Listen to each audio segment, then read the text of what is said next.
Hey, welcome back. Today we're talking about the do's and don'ts of social capital raising for real estate. So a lot of people are out on Facebook and LinkedIn and Twitter and Instagram, moving and shaking, trying to raise capital from these social media platforms.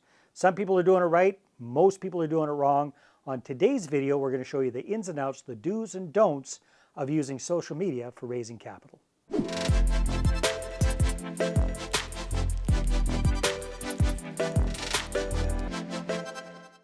All right, first of all, I have to cover my butt and explain that I'm not a lawyer nor a security specialist. I am a marketer and a real estate investor sharing my understanding of things with you. And my understanding when it comes to using social media for raising capital is we have to be very, very careful because social media is a public platform. And you and I, as mom and pop real estate investors, are not legally allowed to solicit investors from a public platform. We're not allowed to do that unless we really focus on accredited investors, or we have set up things for an offering memorandum, or we're doing a syndication with a 506C or 506B. We've done all of these regulatory type things that, quite frankly, are beyond the scope of most mom and pop real estate investors who are looking to bring on their first joint venture partner or two. So how do we use social media in a safe manner? That's what we're going to be talking about here. So the first thing we want to do is we want to understand what to do and what not to do on social media. So what we want to avoid doing is anything that comes across as us directly asking people to invest in our deals. So I see a lot of people on social media almost advertising their deals. Hey, I've got this great deal on the go. It's going to be making 14.75% IRR. DM me for details, all this kind of stuff. Now, if they're set up properly and they're only really focusing on accredited investors, maybe, but most people aren't. They're just kind of spraying and praying and hoping for the best. And you know what? They get away with it for a while. But if the securities comes down on them, that can be a very, very painful and expensive experience. So you want to avoid that at all costs. So how do we use social media? Here's the trick.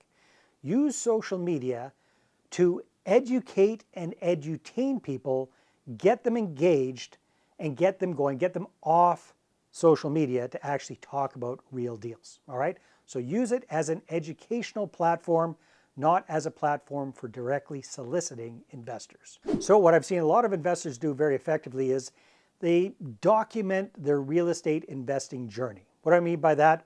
So for example, if you've got active deals on the go or you're actively looking at properties, take the camera with you, take the phone with you, do a selfie of yourself doing a walkthrough of a property, either something that you're looking at or if you're doing a renovation, something like that. Document the journey. Show people what you're up to, educate them about what you're doing, give them tips and tricks around real estate investing or renovations or whatever it is that your specialty is, but don't overtly solicit investors. Just kind of show people what you're up to and try to do it in an edutaining fashion, right? So that's the beautiful thing about social media and video. Is just by nature it tends to be edutaining, a little bit educational, hopefully a little bit entertaining, especially you if you're walking through a property, if you're a flipper doing before and after shots, before and after videos, very, very edutaining. Heck, there's whole TV shows on HGTV all about that, so that dials into that nicely.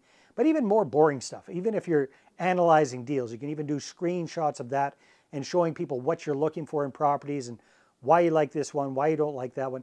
Just kind of show people what you're doing. Don't overtly solicit. You can ask people for, hey, if you got any questions, let me know, that sort of thing, but don't be overtly soliciting for people to invest with you. Don't be showing deals off and talking about percentage returns on investment. Don't be doing any of those kind of things. Just kind of document your journey. And then if you do this properly, you're going to have people reaching out to you just organically, wanting more information, wanting to connect, wanting to find out more about what you're up to. And then in those cases, what you want to do is, if you don't have a pre-existing relationship with that person, take it off of social media and set up a meeting. That can be in person or that can be on Zoom, but just to kind of get things rolling and get the relationship started, right? And eventually that person could very well turn into an investor partner, but you want to take it off of social media.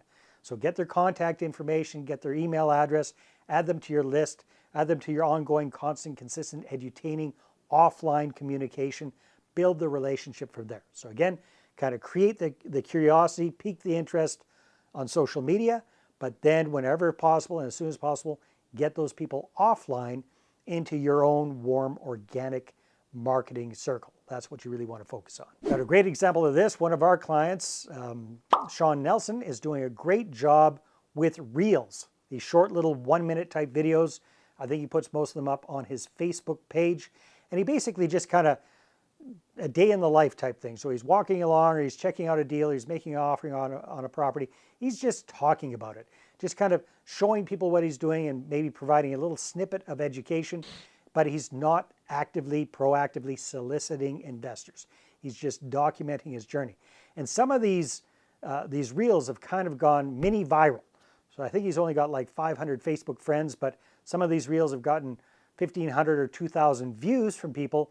And he has actually turned some of these kind of cold connections into warmer connections, started relationships, and brought on joint venture partners doing exactly this. So bottom line is, yes, social media can be very, very effective for raising capital, just as an indirect avenue. You don't want to go direct for the kill, trying to solicit investors directly from social media.